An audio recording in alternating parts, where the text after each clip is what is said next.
है किस तरह की कार्यशाला है, कहाँ के लोग इसमें आए हैं और क्या उद्देश्य है सर इस कार्यशाला का?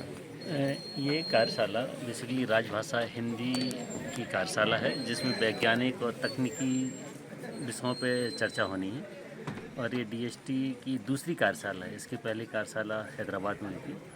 तो इसमें डीएसटी के जितने भी इंस्टीट्यूट हैं इंडिया में, उन सबके वैज्ञानिक और तकनीशियन यहाँ पे आए हुए हैं। और मेन उद्देश्य ये है कि कैसे हम जो वैज्ञानिक अनुसंधान है उसको जनमानस तक कैसे पहुँचाएँ। इसलिए इस कार्यशाला को हिंदी में रखा गया है, क्योंकि बिना जो अनुसंधान को हम जनमानस तक पहुंचाएं, उसकी इम्पोर्टेंस दिखाएं, तो जो आज कि भारत को जो आत्मनिर्भर बनाने की परिकल्पना है उसको संपूर्ण करना बड़ा मुश्किल है, क्योंकि जनमानस इससे जुड़े।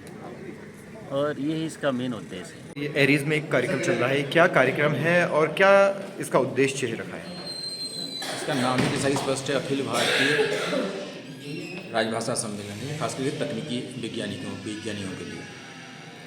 तो जैसा कि हम देखते हैं, हिंदी के लिए जो सबसे बड़ी चुनौती आज है वो है शब्दावली और हिंदी में विज्ञान लेखन। उसको प्रोत्साहित करने के लिए हम देश भर के विज्ञानियों को आमंत्रित किए हैं कि हिंदी में अपना शोध पत्र प्रस्तुत करें। आज के जो पहला सत्र के बाद अभी सारे शोध पत्र हिंदी में प्रस्तुत किए जाएंगे।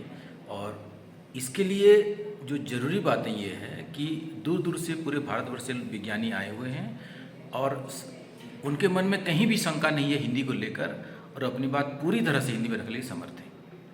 सर, इससे आगे क्या फ़ायदा मिलेगा? जैसे हिंदी में अगर शोध पत्र प्रस्तुत करेंगे, उसके बाद आने वाले समय में अन्य लोगों को भी फ़ायदा मिलेगा इससे? बिल्कुल मिलेगा। हम विश्वगुरु बनने की दावा कर रहे हैं इस समय। विश्वगुरु तभी बन सकते हैं जब हमारे पास अपनी भाषा हो, खास करके हमारी जो राजभाषा है वो पूरी तकनीक को व्याख्यात करने वाले में समर्थ है या नहीं है। इस संगोष्ठी से परिणाम हम निकल के आएंगे। और विश्व भाषा बनने का सबसे जो पहला और ज़रूरी शर्त ये है कि तकनीकी को हमारी भाषा वहन कर पा रही है या नहीं। कार्यक्रम का क्या फ़ायदे होने वाले हैं, क्योंकि अब हिंदी की तरफ विज्ञान जा रहा है? देखिए, इसका सीधा उद्देश्य ये है कि जो हमारे नई पीढ़ी के बच्चे हैं, हमारे जो शोधार्थी हैं, उनको विज्ञान को सरल और स्पष्ट भाषा में बताया जाए। क्योंकि हम सब जानते हैं कि जो हम मातृभाषा में सोच सकते हैं और प्रसारित कर सकते हैं, वो किसी अन्य भाषा में उतनी आसानी से नहीं कर सकते। अभी अगर हम देश में मान लीजिए उदाहरण के तौर पर 100 वैज्ञानिक पेश कर रहे हैं, तो हमारी ये पहल अगर रंग लाई तो हम चाहते हैं कि ये जो वैज्ञानिक आउटपुट है ये 10 गुना बढ़ जाए। हम जो 100 वैज्ञानिक की एक पीढ़ी तैयार कर रहे थे, हम उसको 1000, 2000, 5000 तक ले पाएँ, ताकि देश का जो वैज्ञानिक भविष्य है वो सुदृढ़। 15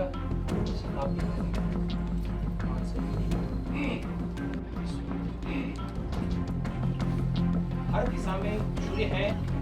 इसकी प्रेक्षण द्वारा पुष्टि 1768 में हुई। मैं चंद्रमोहन जी के शब्दों को व्याख्यान से लेना चाहूँगा। उन्होंने बताया